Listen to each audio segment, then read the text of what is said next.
na nimeahidi kupitia kufanya kazi kwa weledi, na nimeona kweli kupitia nishani hizi na zawadi ambazo tumewapa baadhi yenu kama tu ishara kwamba kazi kubwa inafanya. Yale malalamiko jeshi la polisi sasa hivi hatuyasikii. Dawati limekuwa mstari wa mbele kusimamia michango mikubwa na kadhia ambayo watoto wakina mama wanapata unyanyasaji, ulawiti na ubakaji. Lakini nimefurahishwa pia, nimeona kuna ambao wamesimamia uharibifu wa miundombinu. Taa za barabarani zilikuwa zinaibiwa. Lakini miundombinu mingine na vifaa mbalimbali, mkijua tuna miradi mikubwa, mmekuwa mstari wa mbele na tayari kuna baadhi ya kesi zimefikishwa na tayari zimefanywa hukumu. Nimefurahishwa sana na askari wetu wa kata kwa kazi nzuri anayofanya, na ni kielelezo tu kwamba polisi kata, polisi jamii inafanya kazi na ni kiungo kikubwa sana kwa kuhakikisha kwamba ulinzi, usalama na utulivu vinafanyika hata katika ngazi za chini kabisa. Shughuli ya leo ilikuwa ni kutoa sifa na zawadi ya pongezi kwa askari waliofanya vizuri zaidi.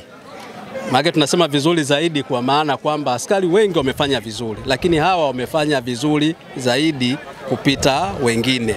Ndio maana mkuu wa jeshi ameamua kutoa sifa na zawadi kwa askari hawa kwa kuwapatia kiasi cha shilingi 550 kila mmoja wao, pamoja na cheti ambacho kinatambua shughuli ambazo amezifanya kwa mwaka 2024 na 2025 ambao tunaendelea nao.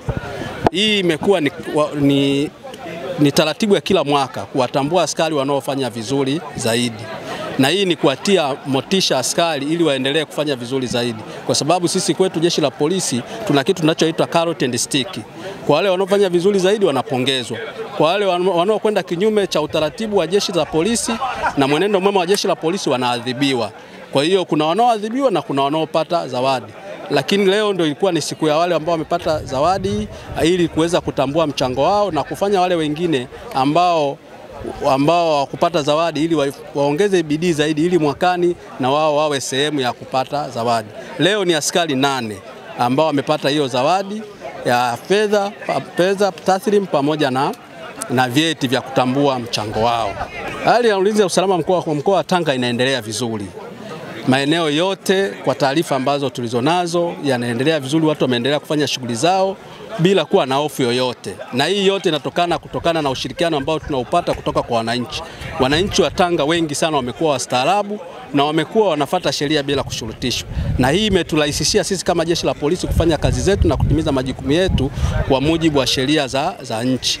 Ambalo tunawaomba waendelee kutoa ushirikiano huo wa kutupa taarifa mbalimbali za wahalifu na wahalifu ili kusudi tuweze kuzuia uhalifu kabla hujatendeka. Kwa sababu uhalifu unapotendeka mara nyingi gharama ya kuzuia inakuwa ni kubwa sana. Lakini tukiuzuia mapema maana yake ile gharama inakuwa ni ndogo. Kwa hiyo tunawaomba ambao ushirikiano wamekuwa wakiutoa waendelee kuutoa maradufu ili kuhakikisha mkoa wetu unakuwa salama. Hasa katika kipindi ambacho tunakwenda cha uchaguzi wa mwaka huu ambao kutakuwa uchaguzi wa madiwani, wa bunge na rais wa Jamhuri ya Muungano wa Tanzania.